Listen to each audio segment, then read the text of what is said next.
Okay, we talked about players who have been delisted thus far in 2024.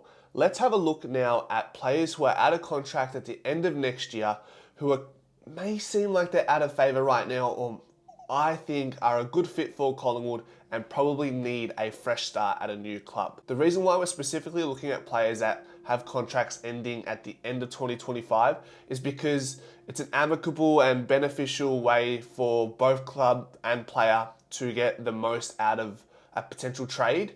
If a player feels like they're out of favour or they're wanting a change, if they move the year before, the club has a bit more power in the trade discussions. Whereas if they leave it for the next year and the player is a non-free agent or unrestricted, there's a chance that the player can move for less. And the club that the player is currently at will lose out on that trade essentially. So let's have a look. We'll start with some youngsters and we'll work our way to some older ones, because ultimately, if we're going to use some trade picks, ideally I'd like to see Collingwood go for the younger age bracket between 20, 24, 25, okay? Number one is Nick Murray from the Adelaide Crows. He's a non-free agent in 2025. So I guess what their status is irrelevant, because we're looking at these players a year before their contract ends. Therefore, Adelaide would have the upper hand in the trade conversation. But he did his ACL last year. He's 24 years old, had another nagging injury late this year. Nick Murray is essentially your brute, rugged player, willing to do all the dirty work that needs to be done and isn't fussed about what his stat sheet looks like at the end of the day. He is more of a required player than other players on this list, because you look at Adelaide's backline right now, they've got Mark Keane, Worrell and Butts. And they've got a great makeup of where their age, I guess, bracket is at the moment in the backline.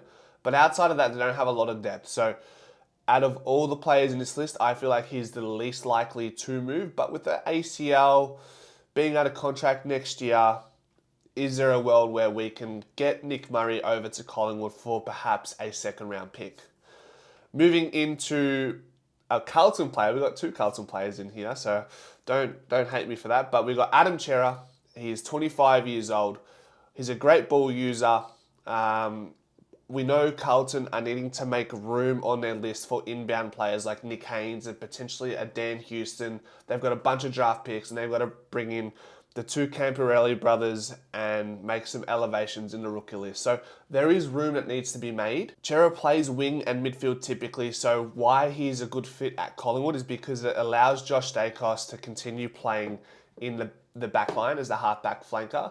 And then with Harvey Harrison nursing that ACL and still side bottom on the back end of his sort of career, I think there is a great opportunity for Cerra to play that 50-50 role between midfield and wing, which is what he typically occupies at Carlton. He's been hamstrung lately. He only played 13 games in 2024 and he's had issues in the past. So there is that lack of consistency, and it's been telling in his stats in 2024. He went from averaging 23 touches last year, 50 coaches' votes, to really struggling this year and not finding continuity on the field. So I'm wondering if Carlton would be willing to move him on just because of the amount of investment they've had in Cerra. It hasn't quite worked out just yet. And I wonder, do they want to get something back now because they can't trust Adam Cerra and his hamstring injuries? And it's a high stress environment right now at Carlton, given the lack of success in recent times. So do they just want to cut that one off and move on from that?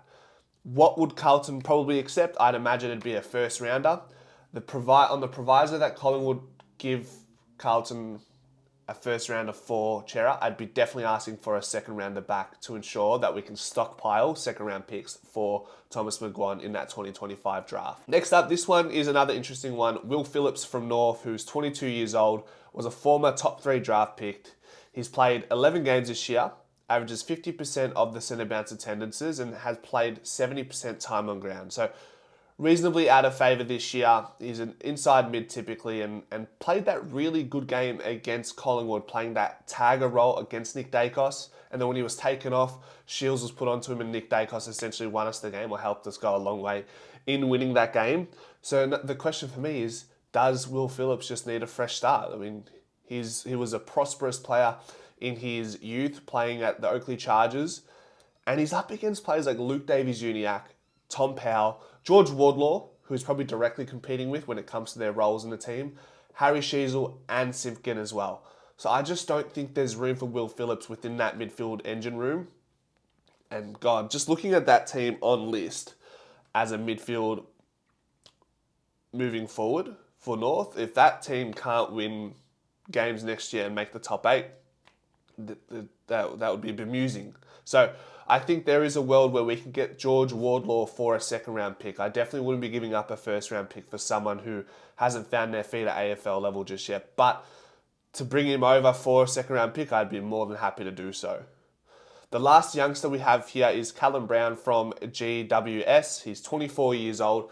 He's 6'1", so I think he's almost the perfect Jamie Elliott replacement waiting in the wings and can play as that third key tall forward moving into the future.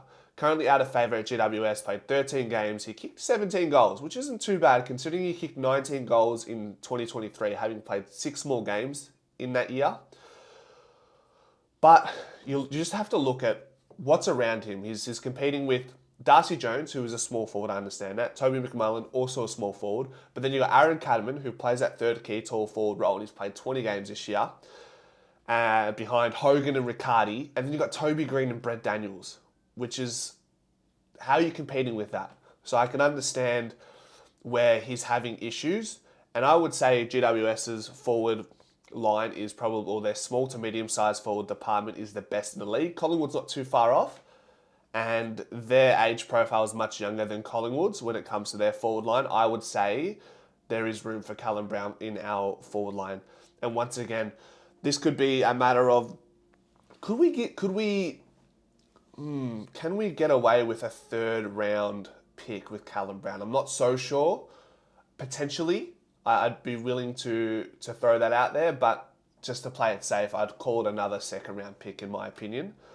And now we're going to move on to some of the older heads who would be more of a buck stop, a utility piece to help us in the next couple years, the immediate years while we're still in this premiership window.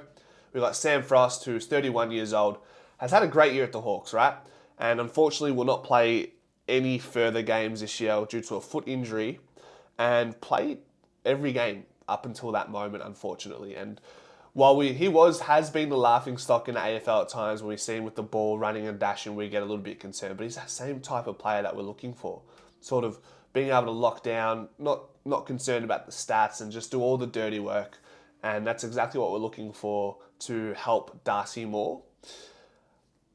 Why I think he could come to Collingwood is because if Tom Barrass is going to be there and Josh Battle's going to be there, is there room for Sam Frost? And where there might not be room for Sam Frost next year is Denver Granger Barrass remains at Hawthorn and tries to take that spot.